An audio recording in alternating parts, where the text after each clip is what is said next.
شاهد هذا.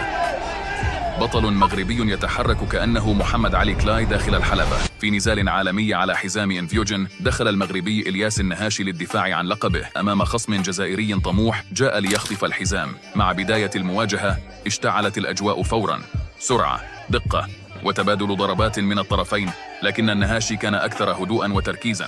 تحركاته كانت خفيفة كأنه يرقص، مراوغات ذكية، قراءة ممتازة، وضربات محسوبة بدقة.